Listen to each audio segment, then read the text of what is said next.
ये cease fire के जो रीजंस हैं, मुझे लगता है कि सही रीजन अभी बाहर आया नहीं है और वो आ भी नहीं सकता। उसके अभी एक बहुत ही एक साइलेंस मेंटेन किया जा रहा है एक पहलू पे, जिसका न्यूक्लियर डोमेन से ताल्लुक है। 2 दिन पहले तक अमेरिका ये बोल रहा था कि हमें पाकिस्तान और भारत के बीच कुछ लेना देना नहीं है, ना ही हम उसके साथ उलझना चाहते हैं। अचानक ऐसा क्या हुआ? एक दिन रात में अचानक ऐसा क्या हुआ जो पाकिस्तान गिड़गिड़ा रहा है और भारत उसकी बात मान रहा है?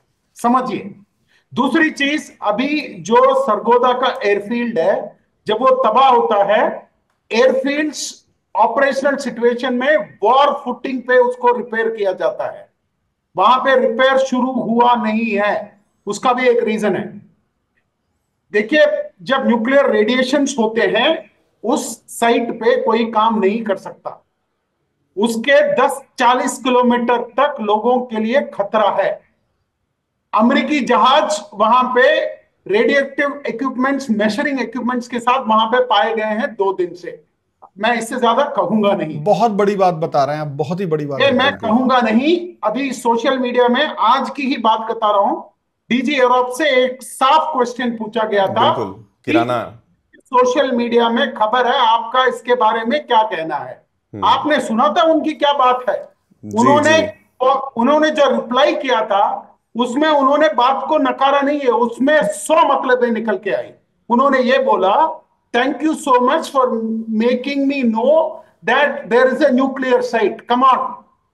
आप देखिए मुझे ना ये महेश। मत कहिए कि उनको ये नहीं पता था। देखिए, हमें तो आज पता था, उनको तो जब वो फ्लाइट लेफ्टिनेंट थे तब से उनको पता था कि वहां पे क्या है।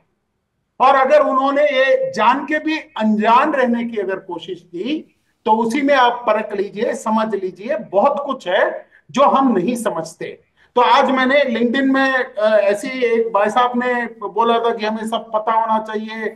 जब हो गया, देखिए, डीजीएमओ का काम आपको ब्रीफ करना नहीं है, वो आएगी जब, मतलब डिफेंस में चले, तो। इसी में एक सवाल आपने बहुत महत्वपूर्ण, चूंकि एक उसको डिफेंस में एक बिल्कुल। मिनट, एक मिनट, थोड़ा रोकिए मत। मैं एक इंपॉर्टेंट चीज है, डिफेंस में दो फिलोसफीज होते हैं इंफॉर्मेशन के। हम्म। ऑन नीड बेसिस, जो चीज आपको पता होना चाहिए वही आपको बताया जाता है।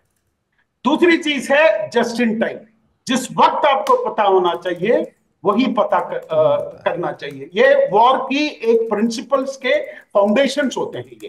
तो इसलिए हम जो ये आईपीएल कल्चर और बॉलीवुड से जो पले बड़े हैं, भारत की जो आबादी है, जो 65% जो आबादी है 25 साल के नीचे है, उन्होंने ना जंग, उन्होंने सिर्फ आईपीएल देखा है और बॉलीवुड देखा है, और उसी से उनकी आदतें खराब हुई हैं। तो मैं उनसे गुजारिश करना चाहता हूं कि सब लोग एक्सपर्ट बनने की कोशिश ना करें। ना ही हो तो बाल काटो, अगर गाय चरा रहे हो तो गाय को देखो अपना, चाय बना रहे हो तो चाय बनाओ अपना। मोदी जी को नसीहत मत दो कि कब क्या करना चाहिए, कैसे करना चाहिए। उन्होंने, आपने उनको इलेक्ट किया है, वो प्रधानमंत्री हैं, वो उनके एडवाइजर्स हैं, उनको अपना काम करने दीजिए। आपको बेशक विराट कोहली और रोहित शर्मा को तो आप बता देते हैं कि क्रिकेट में बॉल कैसे खेलनी चाहिए, ठीक है। ये वॉर का मैदान ऐसा नहीं है। इसलिए मेरी देशवासियों से यही विनती है कि ऑपोजिशन से भी मेरी, ये जो 0.5 इकोसिस्टम है, वो सर, इसका फायदा ना उठाएं, विंग कमांडर क्योंकि आपकी बातों से। मामला बहुत नाजुक है। ये कल आपके जनरेशंस को इफेक्ट कर सकता है। न्यूक्लियर रेडिएशन का मतलब है कैंसर फॉर जनरेशन इन वूम। तो ये आप थोड़ा समझिए, कुछ ना कुछ ऐसा कंस्ट्रेंट्स रहा होगा गवर्नमेंट का, जिसमें उन्होंने अभी फिलहाल के लिए, देखिए, कागज पे नहीं साइन किया। उन्होंने ये नहीं बोला कि देखो 90,000 अपने सैनिक ले लो, अपना ये भी ले लो, अपना वो भी ले लो, और हम जंग बंद कर रहे हैं। जंग बंद नहीं हुआ है, पॉज हुआ है, और ये प्रधानमंत्री ने खुद कहा है। तो कृपया आप अपना दिमाग ना लगाएं। अगर दिमाग है तो सोचिए बहुत, और मैंने जो चीजें बोली हैं उस पर आप प्रतिक्रिया कीजिए, और उस पर आप विमर्श कीजिए, उस पर आप इंट्रोस्पेक्शन कीजिए। आपको खुद समझ में आ जाएगा कि मोदी जी ने जो कदम उठाया है क्यों उठाया है। और जी। अगर आपको इतना ही शौक है जंग लड़ने का, फिक्र मत कीजिए। पाकिस्तानी कौम एक ऐसी बेवकूफ कौम है कि जैसे ही थोड़े हालात सुधर आएंगे, जब किधर की मौत आती है वो शहर की तरफ भाग